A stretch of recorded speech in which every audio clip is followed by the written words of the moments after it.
বাংলাদেশের অন্যতম জনপ্রিয় ইসলামী বক্তা মিজানুর রহমান আজহারী নানা সময়ে দেশের বিভিন্ন প্রান্তে নিজের দেয়া বক্তব্যের জন্য যেমন আলোচিত হয়েছেন তেমন সমালোচিত হয়েছেন। কিন্তু এবার দেশের গণ্ডি পেরিয়ে অস্ট্রেলিয়ার মাটিতে বিশ্ব রাজনীতির এমন এক চরিত্র নিয়ে তার দেয়া বক্তব্যের কারণে পুরো বিশ্বের সমালোচনার মুখোমুখি হয়েছেন। আর শুধু সমালোচনাই নয়, অস্ট্রেলিয়া থেকে তাকে বিতাড়িত করা হয়েছে একটি বক্তব্যের কারণে। এখন প্রশ্ন হচ্ছে, কি এমন বলেছিলেন মিজানুর রহমান আজহারী?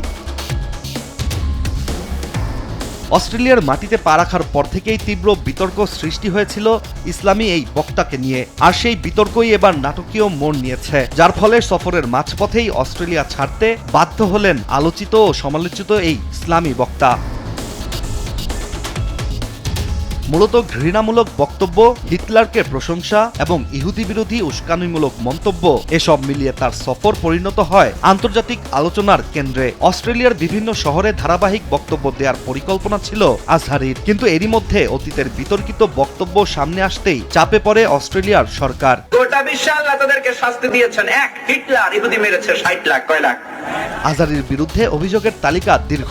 নিজের দেয়া বিভিন্ন ওয়াজে তিনি নাৎসি নেতা অ্যাডলফ হিটলারের কর্মকাণ্ডকে ঐশ্বরিক শাস্তি হিসেবে উল্লেখ করেছেন বলে অভিযোগ রয়েছে। এছাড়া ইহুদিদের সম্পর্কে কটূক্তি করে তাদেরকে বিশ্বের সবচেয়ে বড় সন্ত্রাসী বলেও মন্তব্য করেন তিনি। শুধু তাই নয়, অন্যান্য ধর্ম ও সংস্কৃতিকে নিয়েও তার বক্তব্য অত্যন্ত আপত্তিকর ছিল বলেই অভিযোগ উঠেছে।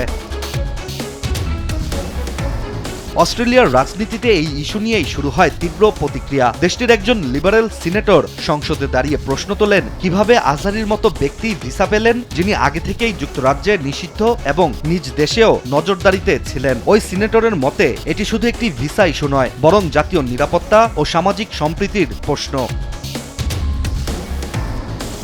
পরিস্থিতি দ্রুত জটিল হয়ে উঠতে শুরু করলে অস্ট্রেলিয়ার স্বরাষ্ট্রমন্ত্রী টনি বুরকে সরাসরি হস্তক্ষেপ করেন। অভিযোগগুলো সামনে আসার পরপরই তার ভিসা বাতিল করা হয়। বর্তমানে আজহারী অস্ট্রেলিয়া ছাড়ার অপেক্ষায় রয়েছেন, যা কার্যত তার সফরের আকস্মিক সমাপ্তি।